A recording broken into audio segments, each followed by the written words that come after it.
Assalamualaikum warahmatullahi wabarakatuh. Kali ini kita akan membahas getaran bebas yang teredam ya pada pegas ya. Nah, teori awalnya seperti ini ya. Tidak semua gerak periodik mengalami osilasi sempurna ya. Suatu titik tertentu pada gerak periodik akan mengalami pelemahan pada akhirnya menjadi nol ya.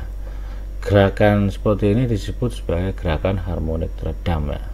Nah, sebelumnya kan kita sudah membahas masalah getaran harmonis sederhana tanpa teredam. Nah, pada dasarnya getaran yang tak teredam itu tidak ada.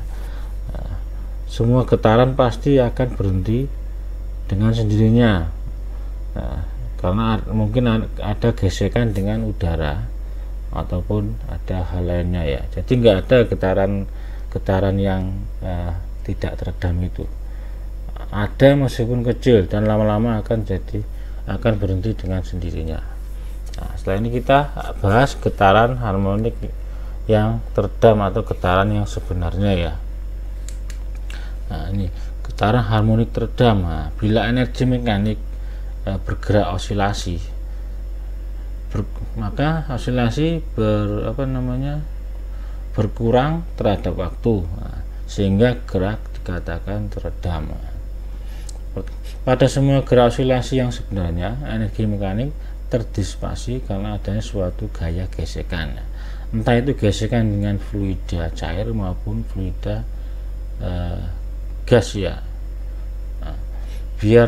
Bila biarkan semua pegas atau bandul akhirnya berhenti berosilasi ya. Semua getaran itu pasti berhenti, tergantung dari waktunya ya, tergantung dari gaya gesek yang diterimanya ya.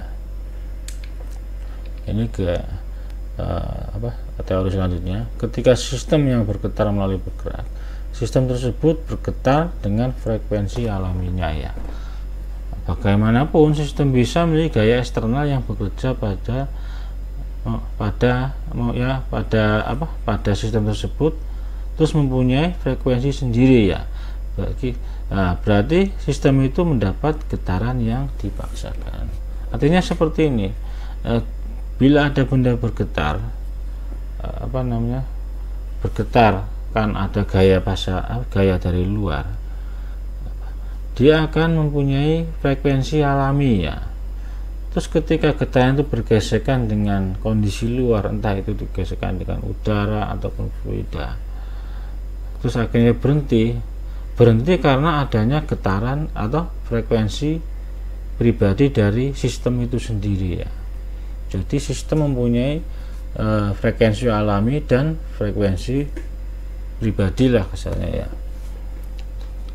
Terus lanjut, untuk getaran yang dipaksakan, amplitudo getaran ternyata bergantung pada perbedaan antara frekuensi alami sama frekuensi pribadi ya.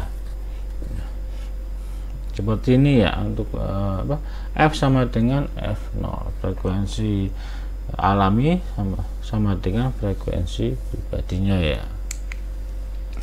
Nah, ini aplikasi dari getaran harmonik yang teredam ya.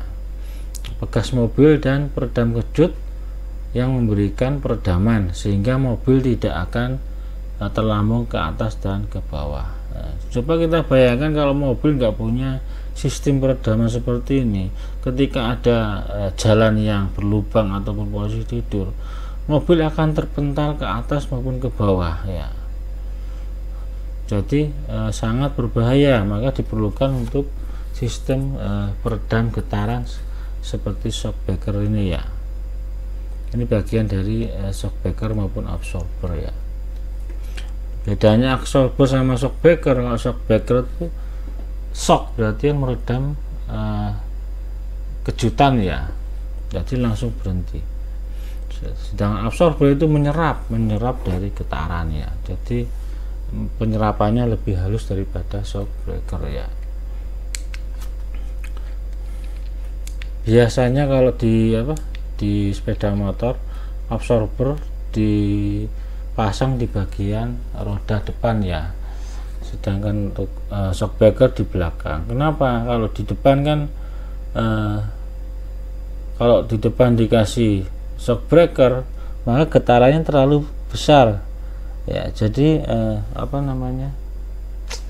sering terjadi getaran shock, getaran tiba-tiba, dan hal itu bisa langsung merambat ke tangan, jadi lama-lama tangan akan terasa pegal ya. Makanya di depan itu dikasih absorber yang menyerap getaran secara halus, jadi nggak sampai ke tangan ya. Terus ini ilustrasi dari osilasi benda yang teredam ya. Misalkan ini ada osilasi benda teredam, terus ada pengaduk yang teredam ya di dalam cairan ini ya. Laju kehilangan energi dapat bervariasi dengan merubah ukuran pengaduk dan kekentalan cairan ya. Jadi jika bakal suatu peredam absorber maupun shock breaker seperti ini ya, untuk menghentikan laju getaran bisa memvariasikan dimensi dari pengaduk ini ya. Nah, ini pengaduk lah, terus ini fluidanya ya, dan vikositas dari cairan. Semakin kental vikositasnya berarti efek peredamannya semakin bagus ya. Terus berikut, untuk meskipun analisis terinci gaya teredam untuk sistem ini cukup rumit, kita sering dapat menyajikan gaya seperti itu dengan suatu persamaan empiris ya, yang bersesuaian dengan hasil eksperimen dan pengolahan matematisnya yang relatif sederhana. Di sistem ini sebenarnya rumit, tapi kita kasih batasan sehingga kita bisa menghitung secara empiris ya. Karena pada dasarnya semua getaran itu akan berhenti tergantung dari berhentinya terhadap waktu itu kapan ya. Kita bisa mengatur waktu getarannya itu sendiri ya. Sini bentuk matematis gerak teredam ya. Gerak teredam umumnya dipengaruhi oleh gaya gesekan. F gesekan sama dengan B kali V. B itu konstanta peredaman, V itu kecepatan ya. Nah, berikut penurunannya ya. Bila ada pegas dengan konstanta K atau konstanta pegas, terus ada massa, terus ada peredam ya. Nah, kebersamaan kita turunkan pada hukum Newton kedua, sigma F sama dengan 0. Jadi sigma F sama dengan M kali A atau min Kx min BV. Kx itu K itu konstanta pegas, X itu simpangannya, terus B itu konstanta peredaman, V itu kecepatannya. Atau bisa turunkan lagi ke persamaan getaran harmonis sederhana. Nah, pada awal-awal dulu ya kita udah bahas panjang lebar untuk persamaan ini ya. M kali D kuadrat X dibagi D kuadrat ditambah B dx per dt ditambah K kali X sama dengan 0 ya. M ini dikali A, B itu kali V kecepatan, terus K ini kali simpangan atau X nya ya. Terus berikut penurunannya ya. M dx kuadrat dibagi dt kuadrat plus B dx per dt plus Kx sama dengan 0 dibagi dengan M misalnya, dibagi dengan massa semuanya ya, sehingga dihasilkan D kuadrat X per dt kuadrat plus B per M dx dt plus K per M kali X sama dengan 0 ya. Terus kita ambil pemisalan, misalkan B per M itu 2 kali lambda dan K per M itu kita ketahui omega W kuadrat, maka kita jadikan persamaannya seperti ini ya. Kita masukkan semua ke sini jadi seperti ini ya. D kuadrat X per dt kuadrat ditambah 2 lambda dx per dt ditambah omega W kuadrat kalikan X ya. Terus kita misalkan lagi untuk alpha X sama dengan dx per dt, alpha kuadrat X sama dengan D kuadrat X per dt kuadrat. Kita masukkan ke sini jadi persamanya ini ya, alpha X ditambah 2 lambda kali AX ditambah omega W kuadrat kali X sama dengan 0. Nah, selanjutnya semuanya dibagi X, jadi alfa kuadrat ditambah 2 lambda alfa ditambah omega W kuadrat sama dengan 0 ya. Nah, ini persamaannya. Terus kita cari alfanya memakai persamaan rumus ABC ya, seperti ini ya. Ini kan A nya berarti kan 1, B nya itu 2 lambda ini ya. A nya 1, B nya itu minus 2 lambda, terus C nya omega W kuadrat. Kita masukkan semua sehingga didapatkan untuk alfa sama dengan minus lambda plus minus akar lambda kuadrat dikurangi omega W kuadrat. Nah, terus kita misalkan lagi G sama dengan lambda kuadrat akar lambda kuadrat dikurangi omega W kuadrat. Nah, sehingga kita masukkan ke sini berarti kan alfa sama dengan minus lambda plus minus G ya. Nah, terus kita kembalikan lagi, tadi kan alfa X sama dengan dx per dt ya. Terus kita turunkan apa, diferensial integral dengan pemisahan variabel ya, maaf ya, masing-masing integral pemisahan variabel sehingga didapatkan alfa t plus c1, ini konstanta 1, sama dengan ln x plus c2. Terus kita pindahkan konstantanya jadi alfa t ditambah c1 min c2 sama dengan ln x ya. Nah, kita misalkan lagi C1 min C2 itu C3 karena sama-sama konstanta. Jadi alfa T sama dengan tambah C3 tambah C sama dengan ln kali X ya. Terus kita masukkan ke persamaan ini ya, persamaan sebelumnya ya. Apa kita balik ya? Apa namanya? X-nya kita pindah. Jadi kan xt ini ya, x terhadap t sama dengan e pangkat alfa t plus c3. Ini kan jadi ini ln nya pindah ke sini, jadi x terhadap t sama dengan e pangkat alfa t plus c3 atau x sama dengan e pangkat alfa t kali e pangkat c3. Terus kita misalkan a sama dengan e pangkat C3. Perlu kita ketahui E itu bilangan natural ya.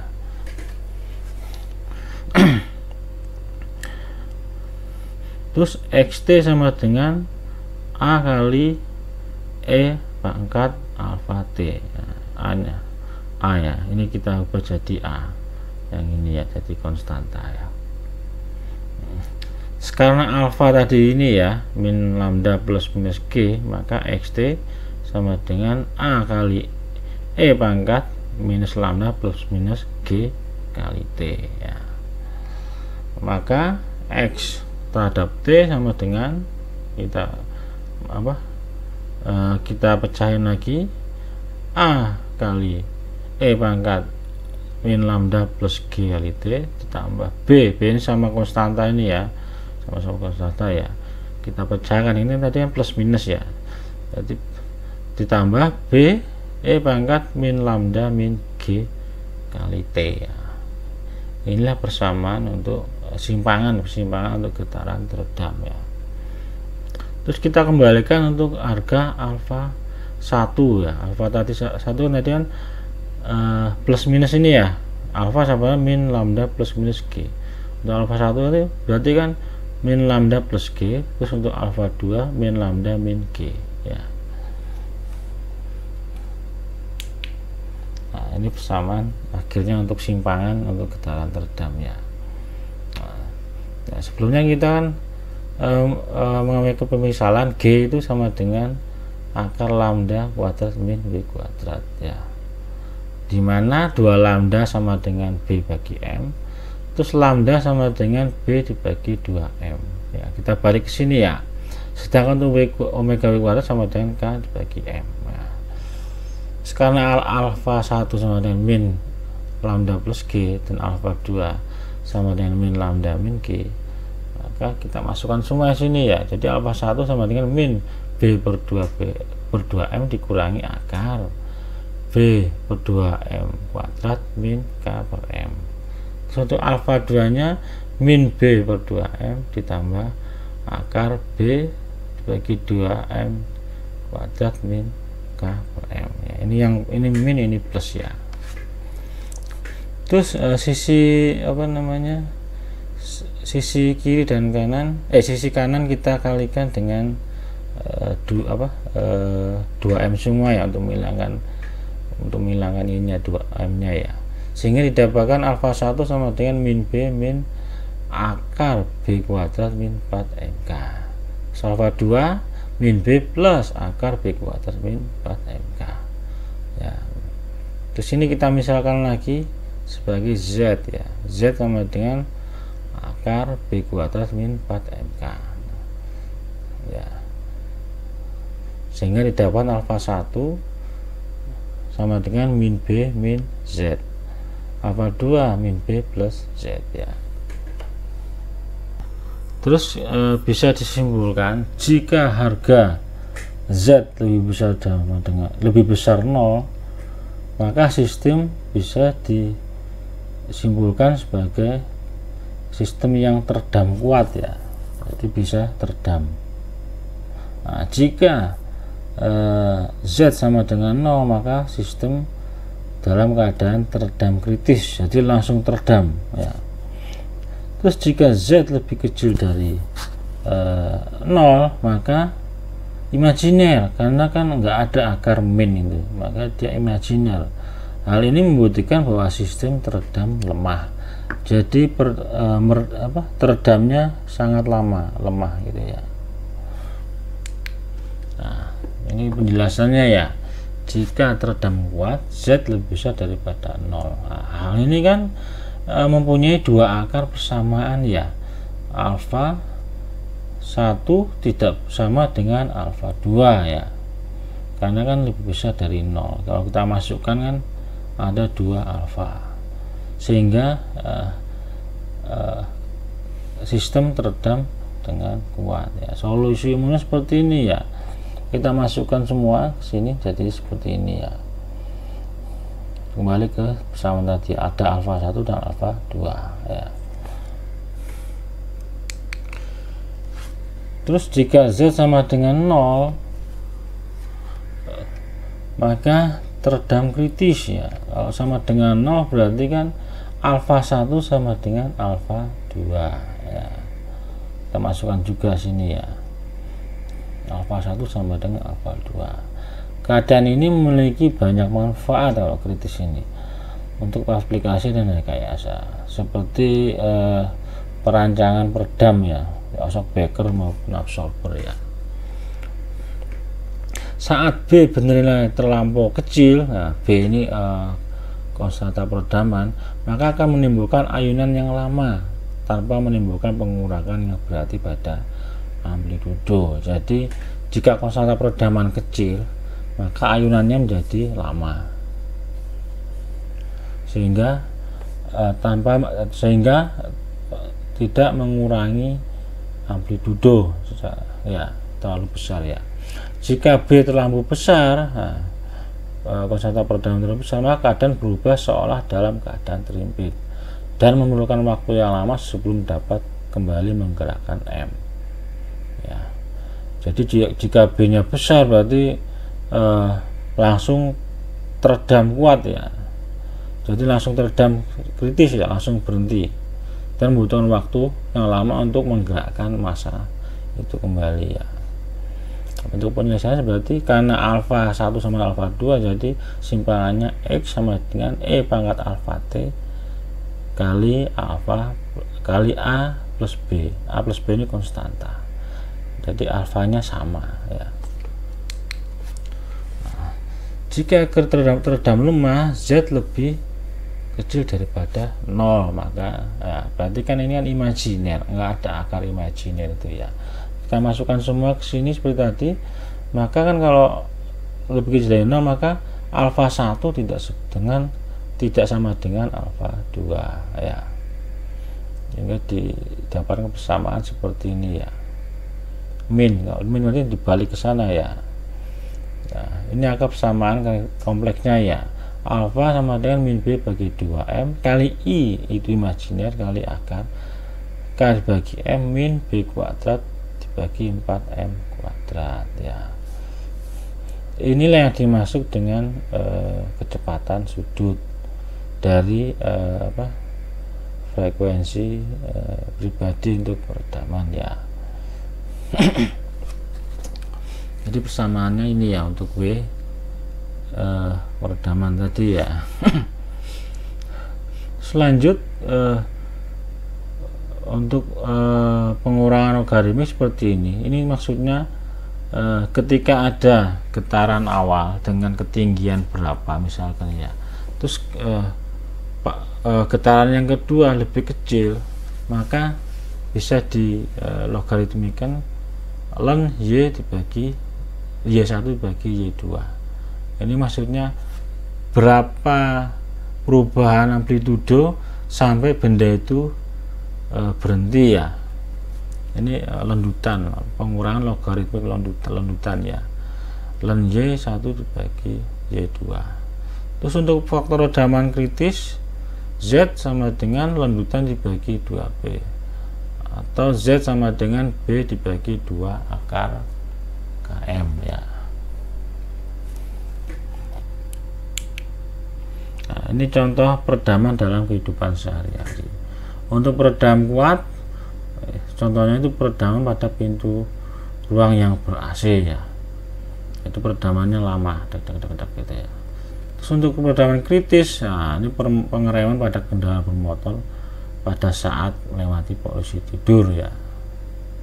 Terus untuk peredaman lemah, nah ini untuk kendaraan Anda yang shockbreakernya udah rusak atau udah mati ya, jadi sangat lemah untuk meredam ya, seperti pada pengereman becak ya, nggak ada peredamnya ya, itu ibaratnya peredamannya nggak ada atau shockbreaker Anda rusak. Contoh soal ya, sebuah sistem bergetar dengan berat 44,5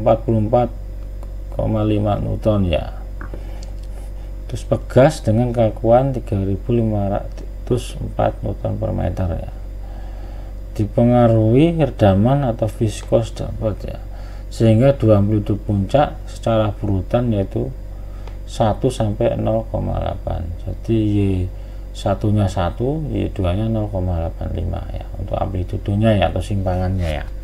Terus yang ditanyakan kecepatan sudut atau frekuensi pribadi ya dari sistem tak teredam dulu ya.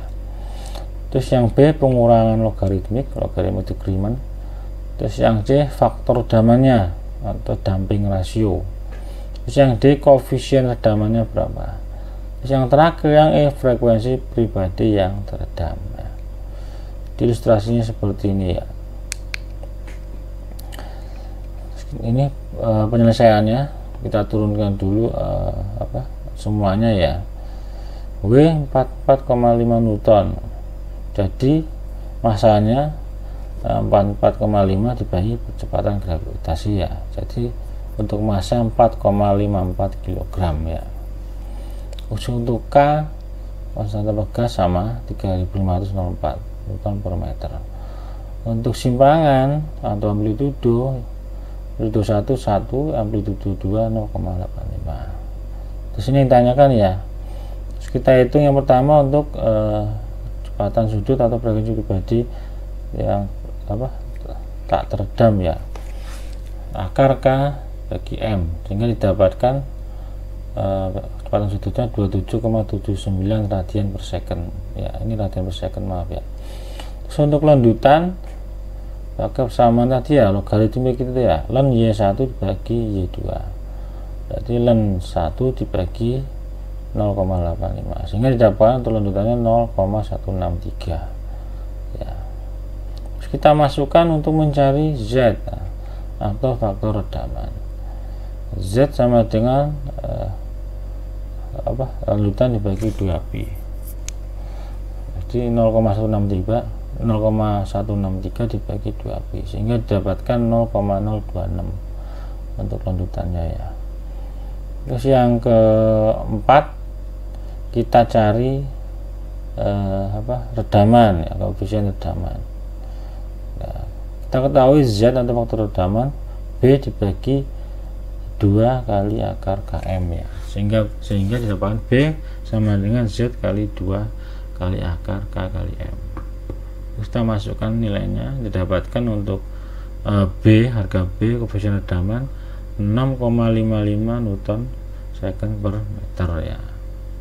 Terus untuk frekuensi pribadi atau kecepatan sudut yang teredam, kita pakai persamaan ini ya, K per M dikurangi B per 2M kuadrat ya.